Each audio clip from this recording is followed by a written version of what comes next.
21e round de négociations intergouvernementales entre le Bénin et l'Allemagne en examen, l'avenir de leur coopération au bout du chemin déjà parcouru.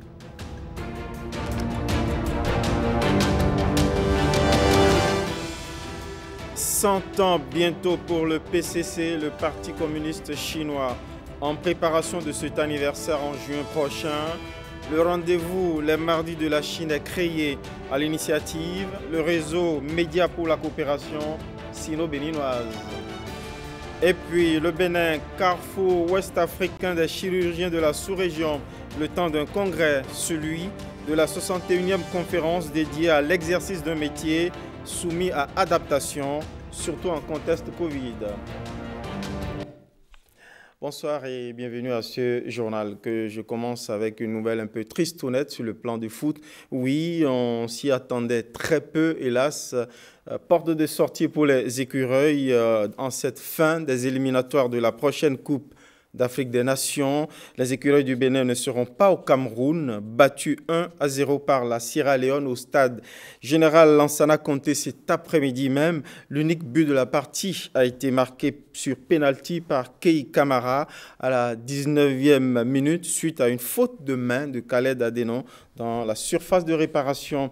Le Bénin termine ainsi 3e du groupe L derrière les deux qualifiés de la poule que sont le Nigeria et la Sierra Leone. Ouverture à Cotonou dans la matinée de ce mardi de la 21e session bénino-allemande. Un round de négociations intergouvernementales qui examine l'avenir de la coopération entre les deux pays au bout du chemin déjà parcouru. Lénaïk Agbazaou, Junis Setonji. Ici, l'axe Cotonou-Berlin se renforce. D'un côté, les ministres béninois. De l'autre, les représentants de la coopération allemande. Les négociations intergouvernementales qui s'ouvrent ce jour dans un format de discussion hybride en raison de la crise sanitaire de la Covid-19 permettront à nos deux parties de convenir de l'enveloppe financière à consacrer aux projets et programmes de développement dans plusieurs domaines. Elles permettront également de définir une feuille de route des actions à entreprendre aux fins de garantir une exécution optimale des engagements pris. Ça, c'est un signe fort remarquable de notre étroite coopération qui dure déjà depuis des décennies. C'est un signe d'une longue confiance mutuelle qui s'est construite. Intervenant par visioconférence, le directeur Afrique du ministère fédéral allemand de la coopération économique et du développement a salué les efforts du chef de l'État Patrice Talon et réitéré l'engagement de la coopération allemande à toujours l'accompagner. Le gouvernement béninois a démontré de manière impressionnante sa profonde volonté de changement et de développement. Nous saluons le fait que le gouvernement béninois entende se focaliser davantage sur les questions sociales. Je voudrais ici exprimer à nos partenaires allemands la gratitude du Bénin de pouvoir continuer par bénéficier de son appui. Les interventions de la coopération allemande au Bénin sont plurielles et impactent plusieurs secteurs. Cette rencontre bilatérale va surtout permettre de mieux promouvoir l'enseignement technique et la formation professionnelle. Je l'annonçais en titre, 100 ans bientôt en juillet prochain pour le PCC, le Parti communiste chinois. En préparation de cet anniversaire, un rendez-vous mensuel a été créé les mardis de la Chine. À l'initiative, le réseau Médias pour la coopération sino-béninoise. Patrick Jossou et Jean Nombimé étaient à l'ambassade de Chine au Bénin pour ce mardi inaugural.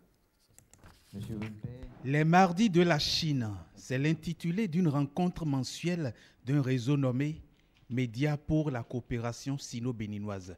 Un creuset qui a pour ambition d'exposer les actions, d'entreposer les avancées et d'apposer les perspectives des relations bénino-chinoises. Voici le premier numéro de ce rendez-vous des femmes et hommes des médias sinophiles. En juillet prochain, la République populaire de Chine célébrera le centenaire du Parti communiste chinois. En quoi retourne cette célébration? Quelles en sont les implications et les retombées pour le Bénin? Et comment l'ambassade de la Chine compte célébrer cet événement dans notre pays? 3 interrogations principales Sur le PCC, le Parti communiste chinois, comme réponse, 3 phrases fortes. Pour connaître la Chine, il faut connaître le Parti communiste chinois. Il y a 100 ans, ce parti a seulement 50 membres. 100 ans après, ce parti a 91 millions de membres. Sans le Parti communiste chinois, pas de la Chine nouvelle. La conduite vers l'indépendance, la construction d'un pays socialiste et le développement de la nouvelle époque du socialisme à la chinoise. 100 ans d'histoire du Parti communiste chinois. 50 journalistes venus découvrir que juillet 2021 sera le mois du PCC. Le Bénin, carrefour de la conférence du Collège ouest-africain des chirurgiens. Rendez-vous d'échange entre praticiens du bistouri pour partager les évolutions, les complexités et adaptations de leur métier, notamment en contexte Covid. Voyons avec Jean-Claude James et Donatien Falola les temps forts de cette rencontre médicale ouverte hier à Cotonou. Instant solennel de cette cérémonie d'ouverture de la 61e conférence du Collège ouest-africain des chirurgiens. Ces professionnels de la santé qui ont en commun l'usage du bistouri sont à Cotonou pour tenter de relever un double défi. Si le premier est celui de s'ouvrir à de nouvelles connaissances dans nos arts en permanente mutation technologique, il est que cet art doit faire face à la pandémie la plus cruelle de ce siècle. Avec la pandémie, nous n'avons pas pu mener les activités d'accréditation, activités physiques, et surtout inclure nos collègues des pays lusophones. Notre mission a été surtout de se concentrer sur les pays qui avaient le plus besoin d'appui en matière d'un renforcement de capacités et de formation de ressources humaines en santé. Sur place ou en ligne, plus de 500 personnes participent à ces assises de 3 jours sous le thème « L'impact de la COVID-19 sur la formation et la pratique en chirurgie ». C'est pour le Bénin un réel plaisir d'accueillir ici à Cotonou cet impressionnant parterre d'hommes et de femmes de science ayant en commun l'usage du bistouri. En bravant ainsi les difficultés sanitaires que traverse le monde en ce moment, vous donnez le témoignage de votre attachement au mieux-être des patients dont vous avez la charge et que vous avez la lourde responsabilité de soigner et de soulager. Créé en 1960, le Collège ouest-africain des chirurgiens est une organisation plus vieille que l'Union africaine. À ce rendez-vous de Cotonou, ses membres ont honoré plusieurs personnalités dont le président de la République, représenté par le ministre de la Santé. Demain, 16 juin 2021, l'enfant africain est l'objet de bien d'attentions officielles. À la veille, Véronique Toinfodé, ministre des Affaires sociales, adresse un message à toute l'Afrique. Avant l'intégralité du message, après ce journal dont je vous prie de prendre le rendez-vous, voici un extrait substantiel proposé par Marcel Arrossi. Le Bénin, à l'instar de la communauté internationale, célèbre le 16 juin 2021 la journée de l'enfant africain.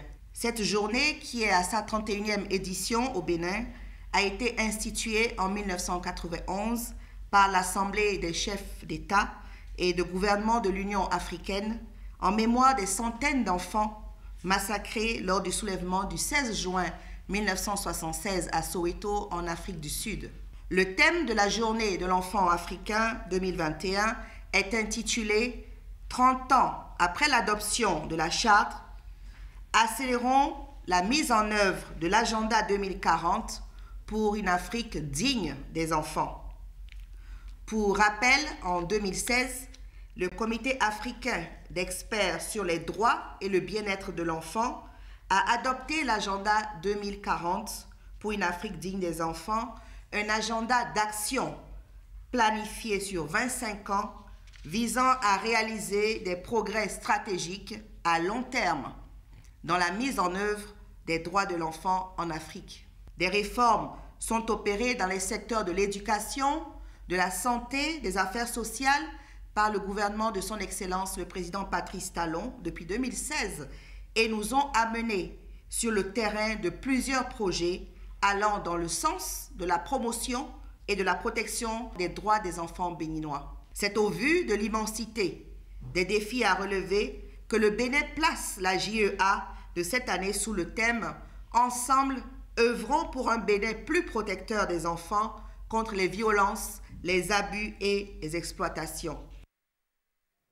Un message dont nous vous proposons de suivre l'intégralité à la fin de ce journal. Oui, on ne le sait pas assez, surtout les jeunes générations, mais la Journée mondiale de l'enfant africain renvoie à une date tragique, celle du 16 juin 1976, 45 ans plus tôt, où des jeunes et adolescents de Soweto s'étaient tombés sous les balles assassines du régime répressif et raciste de l'apartheid. La Journée de l'enfant africain est aussi donc un hommage à ces candides héros de la liberté. Devoir de mémoire avec Ghislain Poguet. Soweto. 16 juin 1976. Des centaines d'élèves sont dans la rue. Une marche pacifique en chanson contre la décision du pouvoir de l'apartheid d'imposer la langue afrikaans à l'école à la place de l'anglais.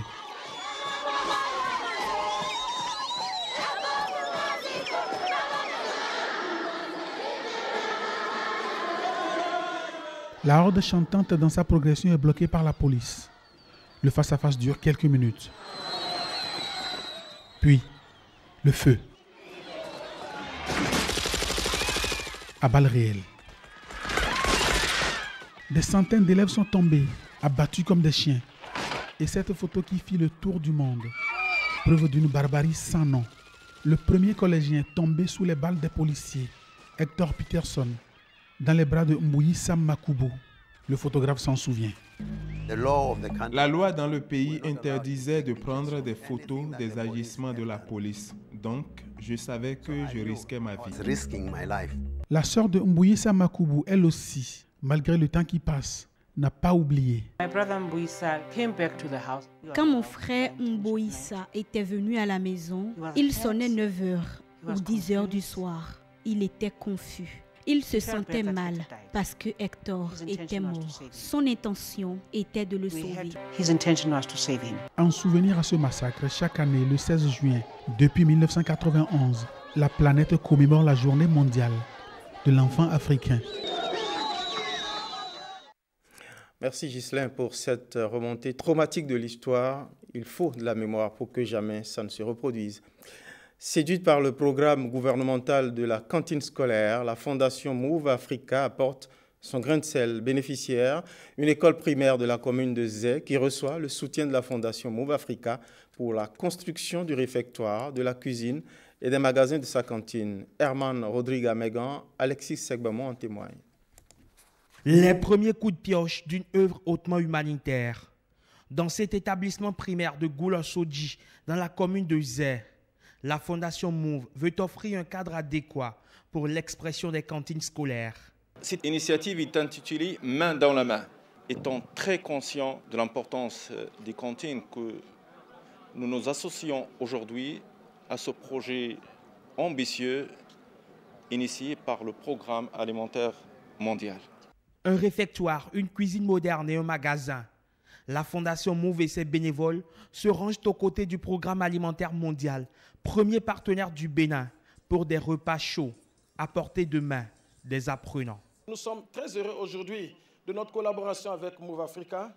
Et ce que nous sommes en train de faire cet après-midi, ce n'est qu'un début et nous osons espérer que nous allons multiplier ces initiatives. Une action concertée pour qu'aucun apprenant ne déserte les classes faute de repas. Et dans cette lutte, aucun partenaire ne sera de trop. À travers l'événement de ce jour, c'est également un signal fort que lance Move Africa à tous les autres partenaires en les invitant à lui emboîter les pas pour porter le taux de couverture des cantines de 51 à 100% avant la fin du quinquennat qui vient de commencer. À l'école du Bénin, la première dame burundaise est venue, a vu et a appris. Angéline Daïchimier, fortement impressionnée par ce dispositif ou ce potager, sert de vivier. Elle ira, dit-elle, le cloner chez elle dans son Burundi natal pour, comme le Bénin, jumeler éducation et restauration. On avait commencé par parler de cette alerte dans nos précédentes éditions, voilà, qui suit une rencontre d'urgence de la plateforme de réduction et de gestion des risques de catastrophe du Mono. Tous les acteurs de cet état-major de riposte se sont réunis à la préfecture du département. Une veille pour préparer les réponses potentielles face au spectre d'inondation. Abdoulofou Idrissou Aziz Alagoué. C'est une rencontre qui fait suite aux différents constats autour du fleuve Mono. Les spécialistes en prévision et gestion des inondations, les maires et les responsables des services déconcentrés concernés par cette catastrophe réfléchissent à des solutions idoines. Dans le dispositif qui est en place pour la réduction des risques de catastrophe au Bénin aujourd'hui, il y a les plateformes qui jouent un grand rôle. Et la plateforme départementale du Mono s'est réunie pour discuter des questions liées surtout à l'inondation qui est imminente. Au niveau de la commune de référence, où nous avons des informations pour apprécier le niveau d'alerte, donc la commune de Atiémé, nous nous rendons compte que nous sommes en situation verte. Mais curieusement, dans la commune de Grand Popo, les populations sont déjà dans l'eau. Actuellement, nos populations de Heve, de Hundjonji, d'Onkoué, d'Avlo sont actuellement dans l'eau. Tous ceux qui entourent le préfet ont vu la gravité de ce qui se passe et les grandes décisions sont en train d'être prises pour sauver rapidement la situation de Grand Popo. Ce rendez-vous a été véritablement fructueux.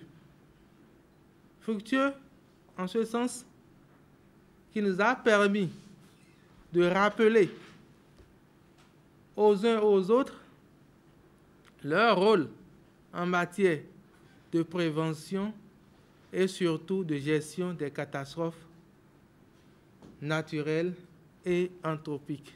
La gestion de la vague de sécheresse qui a perturbé le cycle des cultures dans le Mono était aussi à l'ordre du jour.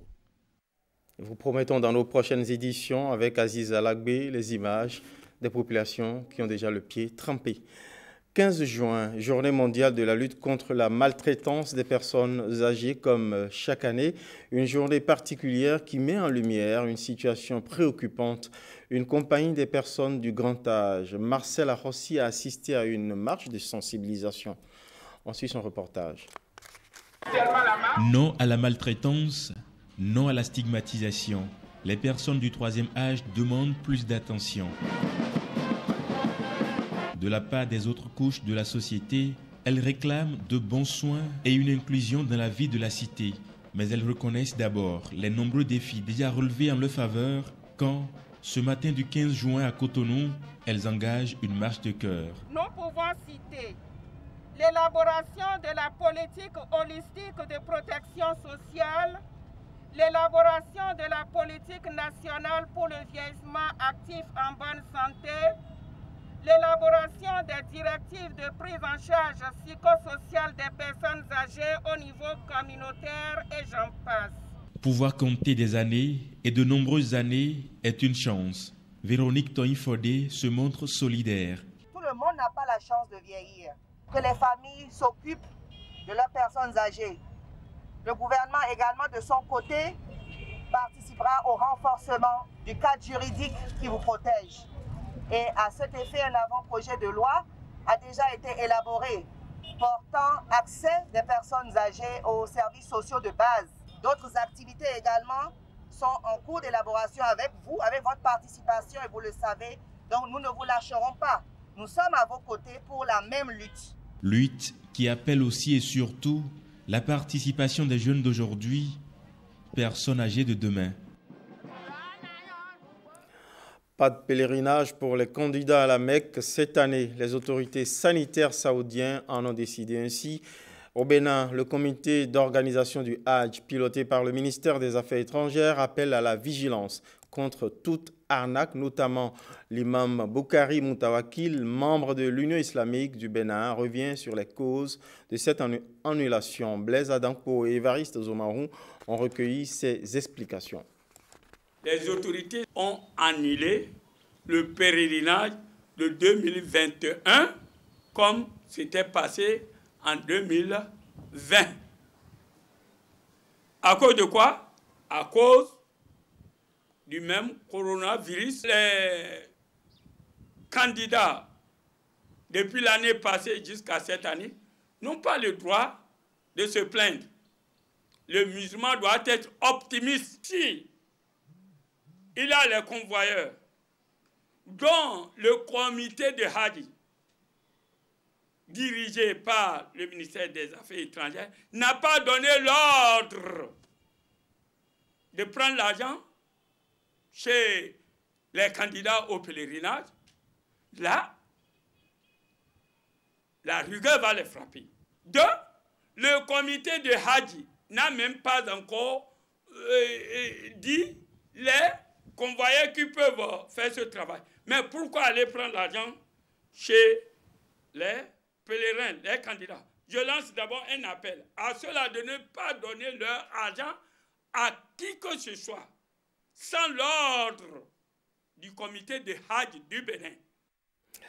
Le ministère de l'Agriculture, de l'Élevage et de la Pêche a installé dans leurs fonctions les nouveaux membres de la commission administrative paritaire. Ils sont 14 agents ministériels chargés de jouer le rôle d'interface entre le personnel et les autorités. Mais pour faire quoi exactement, nos braves agents? Réponse avec William Tchouki. Autour de cette table, les membres de la commission administrative paritaire du ministère de l'Agriculture. C'est une instance disciplinaire chargée de réviser les tests portant régime juridique d'emploi des personnels. Elle s'occupe aussi des avantages et récompenses accordés aux agents du ministère. La CAP, qui se tient en ce moment crucial de la vie des travailleurs du MAEP, est le creuset indispensable pour l'identification des problèmes de ces derniers, dans la prévoyance et la gestion des crises relatives à ces problèmes, mais aussi pour le suivi de la carrière des travailleurs. Ce cadre formel de discussion prend ainsi fonction. En fait, on ne travaille pas pour soi, on ne travaille pas pour sa famille, on travaille pour les travailleurs, on travaille pour le MAEP, on travaille pour la nation. Et on doit aborder cela en prenant de la hauteur, libéré de tout conflit d'intérêts. C'est extrêmement important et cela sera un élément d'appréciation, même d'évaluation du fonctionnement de la commission. Une mise en garde à peine voilée pour ces 14 fonctionnaires en service au ministère de l'Agriculture, de l'Élevage et de la Pêche. Premier chantier d'action, l'analyse de la nouvelle plateforme revendicative des partenaires sociaux pour l'année 2021. Fin de session ordinaire pour la Haute Autorité de l'Audiovisuel de la Communication qui en a profité pour renouveler des autorisations de diffusion à radiodiffusion notamment. Qu'est-ce à dire? Ça mérite une explication. Réponse avec Ghislain Pogay et Calvado Amman. Une matinée chargée à la HAC. La HAC, la Haute Autorité de l'Audiovisuel et de la Communication. Le président de l'institution et 9 promoteurs de radiodiffusion signent des conventions d'autorisation de diffusion. Nous n'avons pas que des amis dans la population et nous avions besoin d'avoir un parapluie. Et le parapluie, Monsieur le Président, c'est votre organisation. Le président de la HAC prononce ensuite officiellement la fin de la première session ordinaire de l'année 2021 de l'institution. Prosper Moretti énumère quelques dossiers étudiés. L'attribution de nouvelles fréquences de radiodiffusion sonore. Le toilettage de la liste des journaux et écrits périodiques ayant une existence légale dans notre pays. L'autorisation des médias en ligne. Nous invitons à faire preuve de professionnalisme dans la collecte, le traitement et la diffusion des informations. Nous vous convions au respect de l'éthique et de la déontologie afin que les médias restent le porte-flambeau de la paix et de la démocratie au Bénin. Cette session permet aux conseillers de la HAC d'étudier 16 rapports et de prendre 13 décisions. Wemerhui veut reprendre des couleurs. Les membres de l'association du même nom, Wemerhui, ont vaincu 12 ans d'un congrès manqué. Congrès enfin tenu à Diohou pour relancer les grandes retrouvailles des Wemenou. Mais derrière la renaissance du Wemerhui, il y avait aussi l'enjeu du renouvellement des artisans autour de l'œuvre. Brice Rungbo, Firmin Bassao. Une association identitaire connue beaucoup plus sous le nom de Wemerhui qui œuvre pour le développement de la vallée de l'Ouémé, Après leur premier congrès ordinaire tenu en juillet 2015, les membres de cette association se retrouvent pour un second congrès à Adjoum. En effet, celles-ci ont été depuis peu perturbées par de nombreux événements, dont notamment la crise pandémique du Covid-19 et quelques agitations très regrettables au plan interne. Ces événements, il faut bien l'avouer, ont quelque peu freiné l'envol très remarquable de Wemehwe, que nous reconnaissons d'ailleurs avec une admiration bon nombre d'observateurs. C'est une réalité aujourd'hui que notre vallée a besoin d'une telle union afin de mettre en valeur toutes les riches potentialités dont elle regorge. Nous avons le devoir historique de nous réorganiser avec plus de responsabilité et d'engagement pour traduire dans les faits notre unité d'action, laquelle doit être reconquise à tout prix. L'Union générale pour le développement des communes de la vallée de l'Ouémé, regroupant les 4 communes de la vallée et qui constitue Wemehwe, cette association repart ainsi sur de nouvelles bases avec à la clé le renouvellement des différents organes de l'association.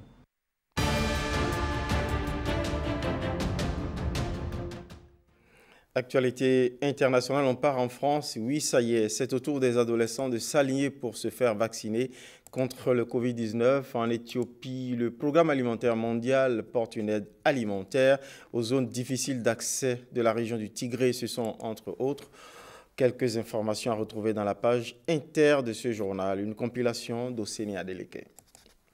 Des conflits dans la région du Tigré. Alors que l'Éthiopie, deuxième pays le plus peuplé d'Afrique, se prépare à des élections législatives cruciales, avec en toile de fond la famine qui sévit dans la région. Déclenchée le 4 novembre 2020, l'opération militaire au Tigré a permis de renverser les autorités dissidentes de la région, issues du Parti de libération du peuple du Tigré, TPLF, qui a détenu le levier du pouvoir durant presque 30 ans en Éthiopie, avant l'arrivée d'Abiy Ahmed.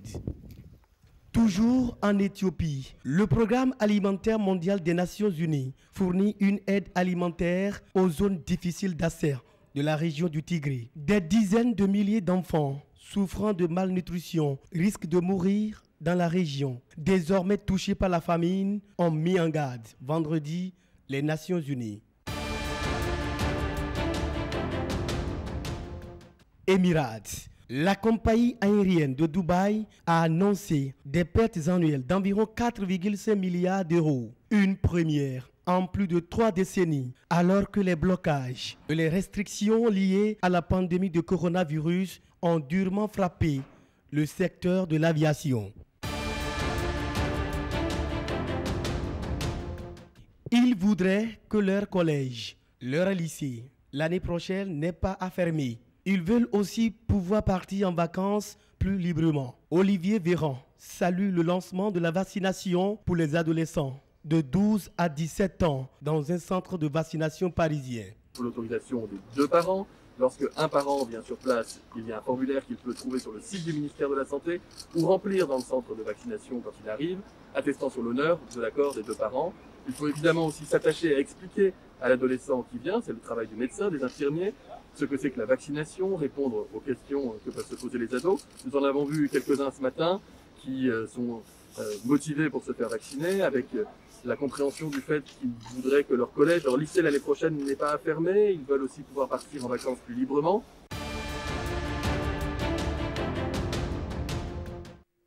C'est la fin de ce journal. Merci pour votre fidélité. Merci à toutes les équipes rédactionnelles et techniques. Bonsoir chez vous.